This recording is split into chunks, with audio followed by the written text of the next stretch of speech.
नाज़रीन, गजा में बड़ी डेवलपमेंट सामने आ रही हैं और जो ही ईरान की सीज़फायर हुआ है तो साथ ही गजा की तरफ तवज्जो चली गई है और साथ ही वहां से ये खबर सामने आ रही है कि इजराइल की वहां पर कैजुअलिटीज हो रही हैं। मेजर कैजुअलिटीज की रिपोर्ट सामने आ रही है। दर्जनों के हिसाब से इजरायली फौजी मारे गए हैं और जख्मी हुए हैं और ये बड़ी डेवलपमेंट है। उसकी वजह यह है कि नेतन्याहू के ऊपर प्रेशर और बड़ा है क्योंकि ईरान से वो शिकस्त खा चुका है, बुरी तरीके से शिकस्त खा चुका है और साथ ही गजा से खबर यह आई कि वहां पर मजीद इजरायली फौजी जब वो मारे गए हैं तो इसका बड़ा इंपैक्ट क्रिएट हुआ है। दूसरी तरफ नाज़रीन, ईरान के हवाले से अब इसमें मुकम्मल तौर पर शिकस्त हुई है और वो मजीद चीजें खुलकर सामने आ रही है। ईरान का न्यूक्लियर प्रोग्राम जो है वो डिस्ट्रॉय नहीं हुआ है।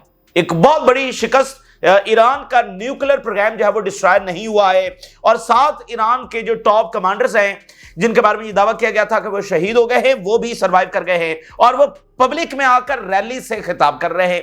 ये जनाब एक और इनको समझ लेके शिकस्त का सामना करना पड़ा है। वो कमांडर्स निकलकर रैलीज में आ रहे हैं और पब्लिक के साथ जो है वो खिताब कर रहे हैं और इजराइल से बार बार अब ये बयानात आ रहे हैं। अच्छा, पहले तो उन्होंने कहा, जब सीज़फायर हुआ तो नेतन्याहू ने कहा कि तमाम गोल्स जो है वो अचीव हो गए हैं और उसका खुद पोस्टमार्टम जो है वो इजरायली मीडिया कर रहा है कि कोई गोल्स अचीव नहीं हुए।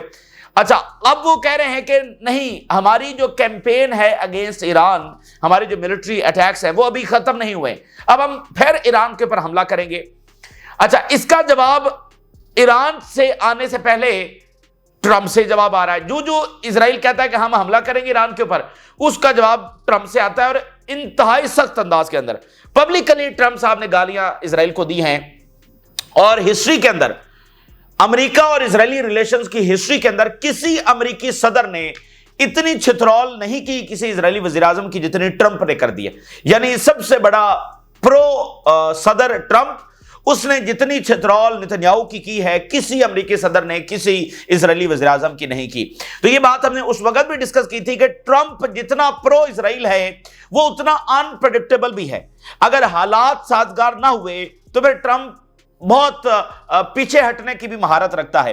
तो आप देखिए कि उसने इजराइल के लिए फैसला किया कि वो ईरान से उसने जंग करने का ग्रीन लाइट दे दी, लेकिन जब रिजल्ट्स उसके मुताबिक नहीं आए हैं तो अब उसको पीछे हटना पड़ रहा है और वो किस सूरत इजराइल को भी अलाउ नहीं कर सकता क्योंकि ट्रंप जो है सबसे बड़ा प्रेशर तो अंदर से आ रहा है और उसने ये कोशिश की कि 2 हफ्तों के अंदर अंदर जो है वो मामला वो सिमट जाएगा, न्यूक्लियर भी तबाह हो जाएगा, ईरान की रिजीम भी चेंज हो जाएगी तो मैं अचानक से फातेह होकर निकलूंगा और इससे मेरी रिप्यूट में भी इजाफा होगा और मेरी ताकत के अंदर भी इजाफा होगा। लेकिन वो सारा प्लान जो है वो फेल हो चुका है क्योंकि वो रियलिटी के ऊपर मुबनी प्लान था ही नहीं। वो सिर्फ बदमाशी के ऊपर मुबनी और बुग्स के ऊपर मुबनी के ईरान को बस तबाह करना है, इसके ऊपर मुबनी प्लान था जो फेल हो चुका है। अब ट्रंप के पास इसके सिवा कोई चारा नहीं है कि वो नेतन्याहू को जब लगाम डाले। तो इधर से नेतन्याहू कहता है कि ईरान के ऊपर हमला होगा, तो ईरान के ऊपर मतलब क्या हमला होगा? ईरान तो तैयार बैठा है और उसने जो करके दिखाया उसकी अब मजीद रिपोर्ट सामने आ रही है कि क्या तबाही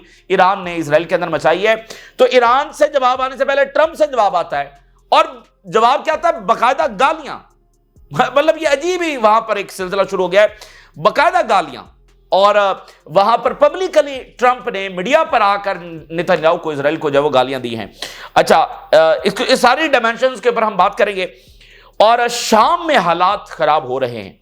देखिए, नेतन्याहू इस वक्त उसको शिकस्त हो गई है और उसका कोई फ्यूचर नहीं है। उसने जेल में जाना है और उसके बाद अपने अंजाम को पहुंचना है। तो अब वो कोशिश करेगा कोई नया फसाद बर्पा करने का। ठीक है, तो शाम के हालात अच्छे नहीं, उनकी रिपोर्ट्स आ रही हैं। शाम में धमाके हो रहे हैं, बड़े धमाके हो रहे हैं और एक तो वहां पर दाइश ने जो एक चर्च के ऊपर हमला किया उससे हटकर अब जो है ना वहां पर बड़े बड़े धमाके सुने जा रहे हैं। ये भी रिपोर्ट्स हैं कि इजराइल वहां पर बॉम्बिंग कर रहा है। हालांकि ये बड़ी अजीब बात है कि ताजा तरीन रिपोर्ट के मुताबिक जो सीरियन गवर्नमेंट है वो डेली बेसिस के ऊपर इजराइल के साथ राब्ते में है। ये बड़ी अजीब बात है।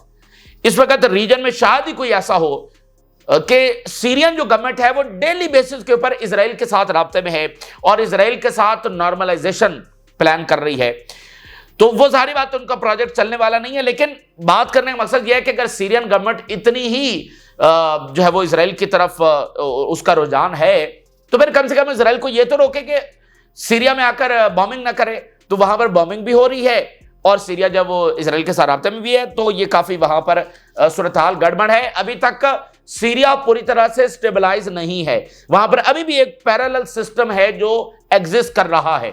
और अमेरिकन ने अल शरा को कहा है कि तुम जरा बच बचा के, ठीक है ना, तो मामला काफी वहां पर गड़बड़ है। आगाज हम गजा से करते हैं, क्योंकि अब सारी जो तवज्जो है, सारी अटेंशन है वो गजा की तरफ है। और उसमें बहुत बड़ी डेवलपमेंट जो जर्मनी के चांसलर की स्टेटमेंट आई है कि गजा के सीज फायर का मोमेंट आ गया है। और मैंने आपको बताया कि जर्मनी के ये बात करना वो कितना ज्यादा इंपॉर्टेंट है, क्योंकि ईरान जंग शुरू होने से 2-4 दिन पहले और फिर during the Iran war Germany सबसे ज्यादा इसराइल को जब सपोर्ट कर रहा था, खुलकर असले सारी बातें। अब जर्मनी का अचानक से अपनी टोन बदलना ये बड़ी सिग्निफिकेंट बात है। तो गजा के सीजफायर की तरफ, और उसमें बड़ी इंपॉर्टेंट बात यह है कि यानी गजा से जब खबरें आना शुरू हुई हैं तो पहली खबर यह आई है कि वहां पर इजरायली फौजी मारे गए।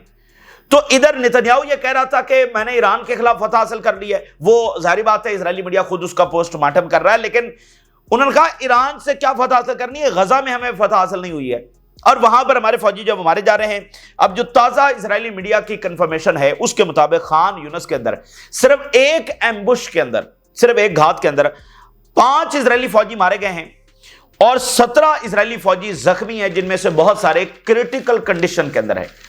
ये अनबिलीवेबल नंबर है। सिर्फ एक घात के अंदर इतनी बड़ी फौज को निशाना बनाना, आप मुझे बताइए कि इससे बड़ी और बात क्या होगी, इससे बड़ी जंग और रेजिस्टेंस क्या लड़ सकती है। सिर्फ यानी 20 महीनों के बाद सिर्फ एक घात के अंदर इतनी बड़े कॉन्वॉय को निशाना बना देना। हालांकि अब तो रेजिस्टेंस के जो फाइटर्स हैं वो तो 2-2, 4-4 इस तरह से करके वो लड़ रहे हैं। तो 17 इजरायली फौजी उन्होंने जख्मी कर दिए हैं, जो जिसमें काफी सारे क्रिटिकल कंडीशन के अंदर है, और 5 जो है वो मौके पर जो हलाक हो गए। ये इजरायली मीडिया कंफर्म कर रहा है। तो इस हमले का इंपैक्ट ये है कि वेस्ट को भी अंदाजा हुआ है कि इजराइल गजा में भी यानी वो रेजिस्टेंस को अभी भी हरा नहीं सका है। तो इसका मतलब रेजिस्टेंस अभी भी ये ताकत रखती है कि वो कई महीने या साल या 1.5 साल मजीद इजराइल से लड़ सकती है। और एक ऐसे वक्त में जब इजराइल अंदर से डिवाइड हो रहा है, कमजोर हो रहा है, उसकी इकोनॉमी जो है वो कोलैप्स की तरफ जा रही है और उसकी जो आर्मी है वो एग्जॉस्ट हो चुकी है, एक ऐसी सूरत हाल में जो है ना रेजिस्टेंस अभी भी मौजूद है। तो ये भी वेस्ट को अंदाजा हुआ है इस ताजा खबर के साथ। अच्छा, अब जरा हम बात कर लेते हैं ईरान की। अब ईरान की कई डायमेंशंस हैं, ये जो सारा हुआ है, और इसकी मजीद चीजें खुलकर सामने आएंगी। पहली बात तो ये है कि ये इस्लामी दुनिया के अंदर एक नई ताकत का ज़हूर हुआ है। यानी जब अरबों ने शिकस्त खाई है इजराइल से, तो उसके बाद सारी इस्लामी दुनिया ने समझ लेके इजराइल को उसके सामने ये समझ लिया कि भाई इससे नहीं लड़ा जा सकता है। और फिर इजराइल जैसे पूरी इस्लामी दुनिया की इकोनॉमी भी कंट्रोल करता है, उनको ताबे भी रखने की कोशिश करता है, पूरी लॉबिंग है जो काम करती है। तो ये जो ईरान को फतह हासिल हुई है, ये सिर्फ ईरान की फतह नहीं है, एक तो इस्लामी दुनिया के अंदर एक नई ताकत का ज़हूर हुआ है कि एक ऐसी ताकत जो बैक वक्त इजराइल और अमेरिका से टकरा गई और फिर भी शिकस्त नहीं खाई, ये एक बहुत बड़ी अचीवमेंट है जो हासिल हुई। और रीजन के अंदर एक नई ताकत इस्टेब्लिश हुई है। कहा तो जाता था कि ईरान एक बड़ी अस्करी ताकत है, लेकिन वो इजराइल के साथ उसकी जंग नहीं हुई थी, अब जंग हो गई है, तो वो एक रीजन के अंदर भी बड़ी ताकत के तौर पर जब एस्टेब्लिश हो चुकी है। तो टर्की एक बड़ी ताकत है, ईरान एक बहुत बड़ी ताकत के तौर पर एस्टेब्लिश हो चुका है, टर्की से भी ज्यादा ईरान अब एस्टेब्लिश हो चुका है। टर्की की तो कोई जंग इजराइल के साथ नहीं हुई है। तो इसका मतलब यह है कि अब इजराइल वो बदमाशी नहीं दिखा सकता, अब उसकी बदमाशी उस तरह से इस रीजन में जो है वो नहीं चल सकती है। इसीलिए अब इजराइल बार बार कह रहा है कि हम हमला करेंगे, हमला करेंगे। भाई जब गोल्स अचीव हो गए हैं तो फिर हमला क्यों करना है?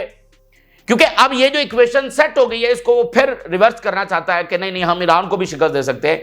इजराइल शिकस्त खा चुका है, इसलिए अब उसकी बदमाशी चलने वाली नहीं है। तो बार बार वो कह रहा है कि जी हम हमला करेंगे, हमला करेंगे। अब जरा इजरायली मीडिया की हेडलाइन देखिए, the objective set by Netanyahu for the operation against Iran have not been achieved.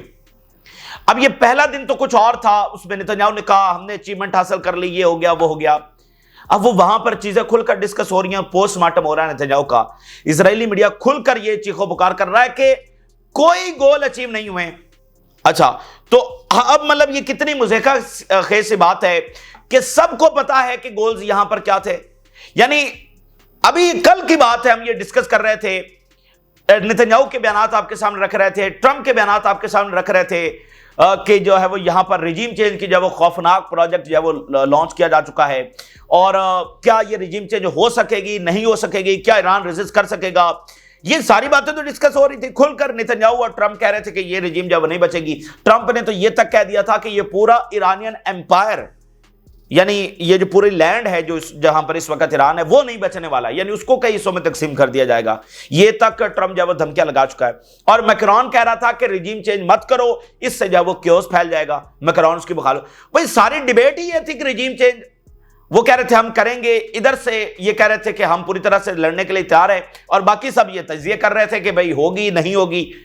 अब वो कह रहे रिजीम चेंज तो हमारा मकसद ही नहीं था और हमारे गोल्स है। और भाई कौन से गोल्स है जो अचीव हो गए हैं? ठीक है, तो वो इजरायली मीडिया खुद उस बात का पोस्टमार्टम कर रहा है कि कोई गोल्स अचीव नहीं हुए। सबको पता था गोल्स क्या हैं, न्यूक्लियर और रिजीम चेंज, खाना जंगी, मुल्क को तोड़ना, एक फेल्ड स्टेट ईरान को बना देना, फिर उसके ऑयल, उसकी मादनियात और उसके गैस के ऊपर कब्जा कर लेना, और फिर ईरान को निशाने इबरत बनाकर बाकियों से अपनी टर्म्स के ऊपर अनकंडीशनल सरेंडर करवाना। यह बुनियादी तौर पर गोल था जो कि इसके अंदर वो फेल हो चुका है। और आप जरा अंदाजा करिए कितनी बड़ी चपेट इनको पड़ी है। अभी तक रशिया और चाइना और नॉर्थ कोरिया की एंट्री इस जंग में नहीं हुई थी।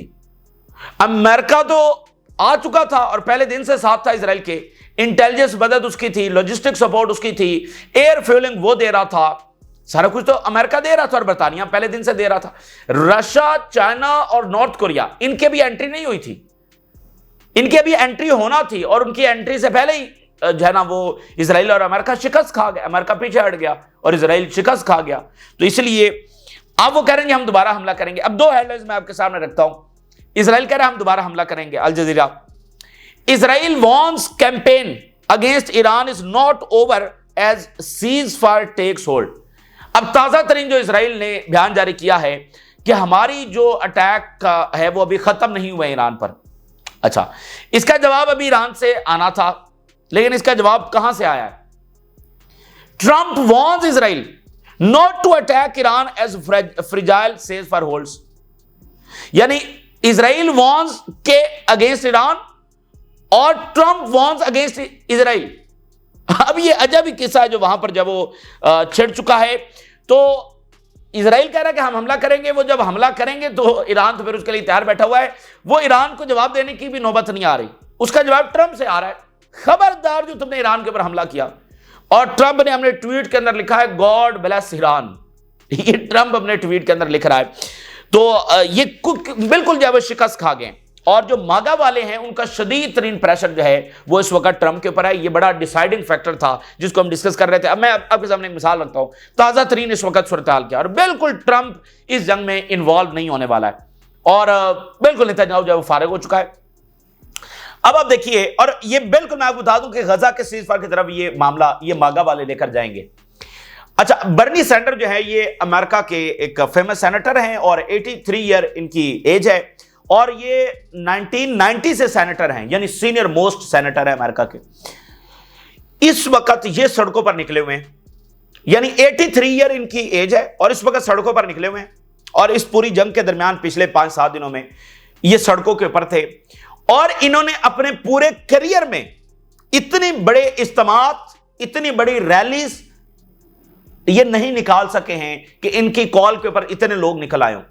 ये इस इशू के ऊपर, ईरान के इशू के ऊपर हजारों की तादाद के अंदर अमेरिकन निकले हैं, रैलीज निकाली हैं, इज्तिमात हुए हैं जिससे बर्नी सैंडर खिताब कर रहे हैं। और वो मतलब बिल्कुल एक अजब बात है, बिल्कुल एक गैर मामूली बात है। यानी जितना ट्रंप जब खिताब करता है तो जितने लोग आपको नजर आते हैं, बर्नी सैंडर को सुनने के लिए इतने लोग आए हुए हैं। और उसमें बात क्या हो रही है, किसी सूरत ईरान की जंग हमारी जंग नहीं है, और इजराइल जो है वो हमारा पैसा जाया कर रहा है। और उसमें इराक की जो वॉर है बहुत ज्यादा डिस्कस हो रही है कि इराक की जंग में ये नेतन्याहू जो है हमें लेकर गया, और उसमें जो इसकी कांग्रेस के अंदर जो इसकी स्टेटमेंट्स ऑन रिकॉर्ड पड़ी हुई हैं, इसने कहा था अगर इराक के ऊपर हमला हो गया तो बड़ा अच्छा हो जाएगा। वो डिस्कस हो रहा है कि ये बंदा हमें लेकर गया, थाउजेंड्स ऑफ अमेरिकन की कैजुअलिटीज हुई, ट्रिलियंस ऑफ डॉलर्स हमने इराक वॉर के अंदर हारे सद्दाम हुसैन के खिलाफ जंग में। और अब ईरान की वॉर हमारे लिए उससे भी ज्यादा तबाहकुन साबित होगी। हम किसी तौर इस जंग का हिस्सा नहीं बनेंगे। ये पिछले 5-7 दिनों में बर्नी सैंडर्स ने बड़ी बड़ी रैली से खिताब किया और इस वक्त भी आज भी उनकी एक रैली हुई है। तो ये मिसाल सिर्फ एक मैंने आपके सामने दी है कि वो बंदा जो सारी उम्र चंद सौ बंदे शायद वो खिताब करता रहा, आज thousands of, tens of thousands of American निकले हुए और उसकी बात सुन रहे हैं। तो ये अमेरिका का सेंटीमेंट है। तो ट्रंप ने जब देखा है कि अब हालात यहां पर आ गए हैं कि मतलब इतनी तेजी के साथ वोटर का जो सेंटीमेंट है वो बदल रहा है अमेरिकन का, कि बर्नी सैंडर के पीछे tens of thousands of American निकले हुए हैं, तो फिर मामलात किस हद तक जा सकते हैं। तो इसलिए बिल्कुल ट्रंप ने जल्दी जल्दी जो अपने आप को इससे निकालने की कोशिश की, दोबारा वही पीस, नो वॉर्स, इधर उधर की बातें करके उसने निकालने की कोशिश की, दोबारा वो इसमें इंगेज होने वाला नहीं है। अब एक नया पेंडोरा बॉक्स खुल गया। एवरी पासिंग डे ये जो इनको इतनी बड़ी शिकस्त हुई है उसका किस्सा मजीद खुलता चला जा रहा है, एवरी पासिंग डे। अब जरा आप खबर देखिए। खबर यह है कि ईरान का तो न्यूक्लियर प्रोग्राम तबाह नहीं हुआ। ट्रंप ने जो स्पीच की, रेड कारपेट के ऊपर चलकर आया, क्रॉसिंग हॉल के अंदर, इधर जनाब सेक्रेटरी ऑफ स्टेट खड़ा है, सेक्रेटरी ऑफ डिफेंस खड़ा है, जेडी वैंस खड़े हैं, और उसने मुबारकबाद पेश की नेतन्याहू को और कहा कि क्या हमने ट्रेमेंडस जो है ना अचीवमेंट हासिल की है, हमारे 125 एयरक्राफ्ट गए, ये हुआ, B-2 बॉम्बर्स गए।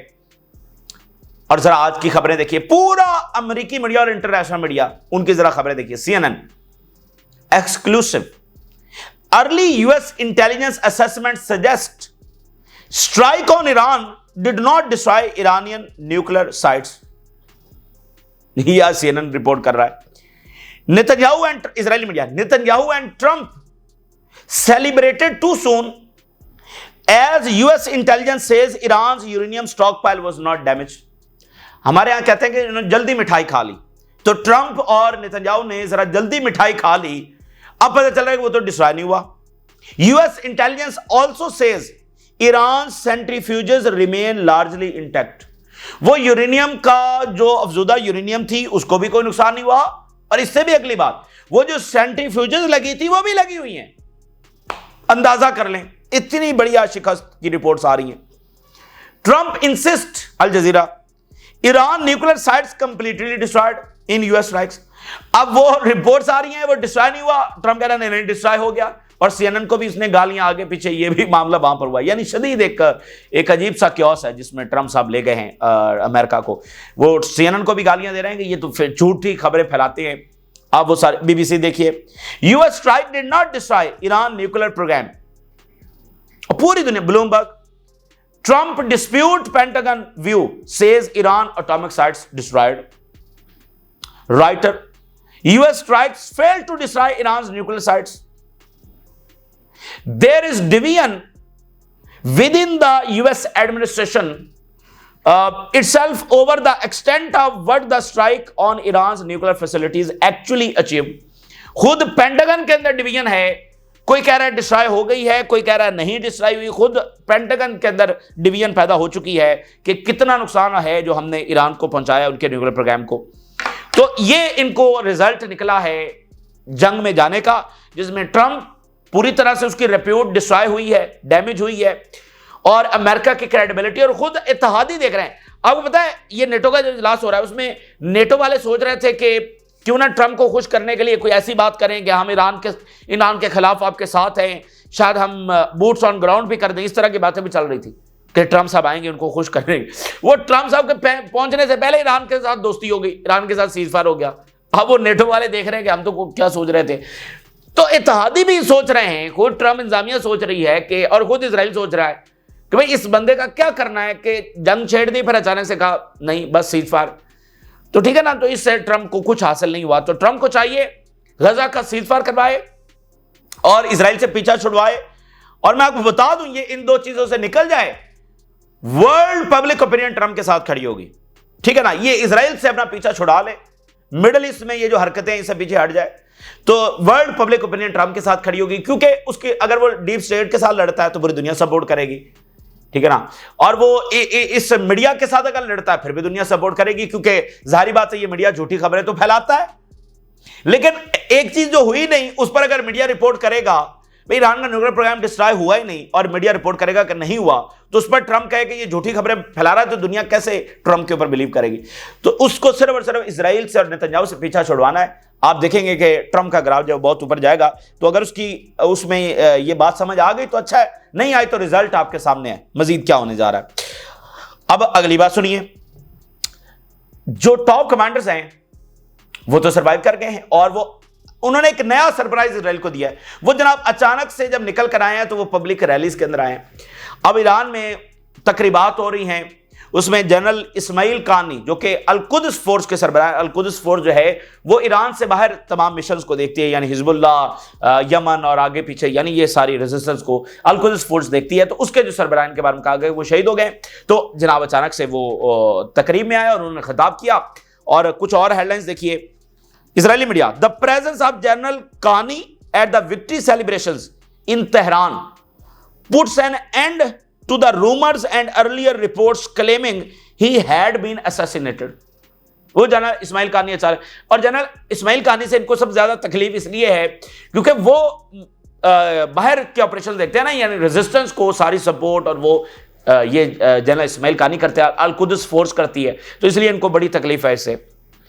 पज़ेशियां hails Iranian people as architect of historic victory. ईरानी सदर ने जाकर खिताब किया है। Iran declares victory as ceasefire forces Israeli retreat. In numbers, Iran's true promise 3 devastate Israel in 12 days. Israel को मलबे का ढेर बना के रख दिया सिर्फ 12 दिनों के अंदर। ईरान ने बिल्कुल डिवास्टेशन फैला के रख दी, तबाही बर्बादी फैला के रख दी सिर्फ 12 दिनों के अंदर ईरान ने। ये रिपोर्ट्स हैं। Iranian missiles record numerous hits across Israel. कई एक जगहों के ऊपर मिसाइल जाकर टकराए, मजीद रिपोर्ट्स आ रही हैं। यमन, ईरान विक्ट्री थॉटेड US Israeli plans in the region. जो भी इनके रीजन के हवाले से जो मंसूबे थे ईरान ने वो सारे के सारे जो वो नाकाम बना दिए हैं। और ये हमें पता है कि ये एक रीजनल प्रोजेक्ट था जिसमें ईरान को निशाने इबरत बनाकर बाकियों से भी अनकंडीशनल सरेंडर लेना था, लेकिन ईरान ने ताकत के साथ और बहादुरी के साथ उस प्रोजेक्ट का रास्ता रोक दिया है। समझ लें कि उसने सबकी एक जंग लड़ी है और अभी भी वो इजराइल कह रहा है हमला करेंगे, ये करेंगे, वो करेंगे, लेकिन उनको जो है वो शिकस्त हो चुकी है। तो इसलिए एक रीजनल प्रोजेक्ट था जिसका रास्ता ईरान ने रोका है। अभी रशिया और चाइना नहीं आए थे, अभी नॉर्थ कोरिया नहीं आया था, सिर्फ ईरान ने अपनी टेक्नोलॉजी, अपनी एयर डिफेंस और अपनी ताकत, अपनी इंटेलिजेंस उसके साथ ये रास्ता रोका और सिर्फ 12 दिनों के अंदर इजराइल को शिकस्त दी है। अच्छा, अब शाम के अंदर क्या हो रहा है? शाम की जो गवर्नमेंट है वो कह रही है कि हम रोजाना से राब्ते में। Israel in direct daily contact with new Syrian government. Israeli media, Al Sharaa जिन्होंने कंडेम नहीं किया, सारे मिडिल ईस्ट वर्ल्ड ने कंडेम किया ईरान के ऊपर जो हमला हुआ, अल शरा ने कंडेम नहीं किया। इवन जापान ने कंडेम कर दिया जो G7 का मेंबर है। उधर फ्रांस ने अपोज कर दिया। आयरलैंड ने इसको क्रिमिनल एक्टिविटी कहा जो अमेरिका ने हमला किया। तो ना ही इजराइल के हमले को ना ही अमेरिकी हमले को अल शरा। तो इस तरह अल शरा ने अपने आप को काफी ज्यादा मिस्टीरियस कर लिया है, काफी ज्यादा मशकूक कर लिया है कि ये किसका प्रोजेक्ट है। भाई पूरा रीजन और उसके लाने वाले टर्की और कतर सबसे ज्यादा कंडेम कर रहे हैं और अल शरा साहब ने नहीं किया। तो काफी सवालात उठे और अब ज्यादा उठ रहे हैं। आज ही ये खबर सामने है कि इजराइल और सीरिया रोजाना डेली राब्ते में हैं। तो अल शरा साहब क्या करना चाह रहे हैं? साथ ही एक अमेरिकन एम्बेसडर हैं, उनकी एक बात है, उन्होंने कहा जी मैंने पॉलिटिकली तरबियत की है अल शरा की। अमेरिकन एम्बेसडर कह रहा है। अच्छा, अब आप देखिए कि loud explosions in Syrian defence ministry in Latakia countryside. ठीक है, बड़े धमाके। Explosions targeted agriculture battalion known as the drone battalion. अब ये जो सीरियन फोर्सेस हैं उनके ऊपर हमले हो रहे हैं। More than 10 violent explosions rocked region in Latakia, region still unknown. अब वो अचानक से, यानी सीरिया स्टेबलाइज नहीं है, अब वहां पर इतने बड़े धमाके और सीरियन जो फोर्सेस हैं, अल शरा की जो फोर्सेस हैं उसके ऊपर हमले शुरू हो गए और कहीं से दाइश इमर्ज कर रही है। तो ये अजीबोगरीब सा सिलसिला सीरिया में शुरू हो गया अचानक से। तो ये काफी ट्रिकी है, देखते हैं ये किस तरफ जाता है। ये इस वक्त की ताजा तरीन डेवलपमेंट्स है जो आपके साथ शेयर की। आपने राय जरूर करें। इजाजत दीजिए, अल्लाह हाफिज।